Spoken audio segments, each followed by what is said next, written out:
আমি বলেছিলাম যে আমি আমরা দেখাবো, আমি একেবারে আমরা পারতে এসে দেখাচ্ছি। ঠিক আছে, আমরাগুলো সত্যি প্রচণ্ড কাছে আছে, এতটা কাছে আছে আমি জানতাম না আমরাগুলো। তোমরা দেখো এইখান থেকে আলো আসছে। এই যে আমরাগুলো, অন্যবারে না গাছে এতটা পাতা থাকে না,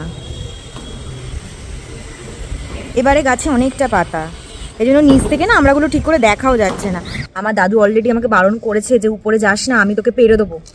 একবার বলে নিয়েছে পেড়ে দেবো, তার মানে কালকে পুরো গাছ খালি, মানে আমার ঘুম থেকে ওঠার আগেই দেখবো গাছ খালি হয়ে গেছে, পুরো বালতি বালতি আমরা পড়ে আছে, তখন লোককে দিয়েই বেড়াতে হবে, আমি এসে খেতে পারবো না। বাবারে পড়ছেও না আমরাগুলো, পড়ছে আস্তে আস্তে, এই যে দুম করে আওয়াজ হচ্ছে, পড়ছে।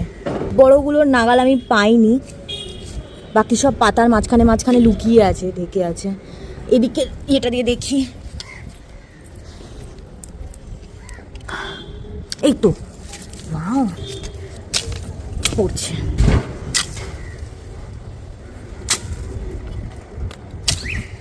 আর আছে এদিকে, এই তো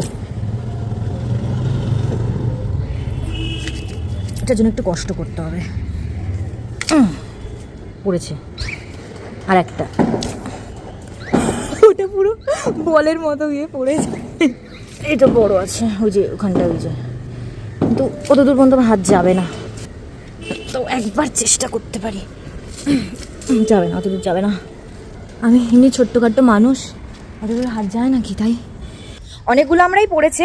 আমি নিচে গিয়ে দেখাচ্ছি।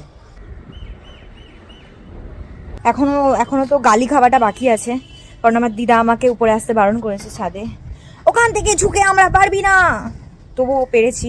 এটা আবার ফেটেও গেছে, এত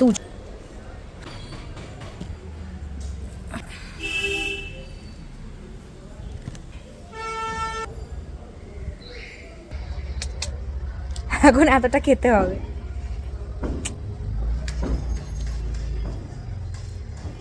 বাই।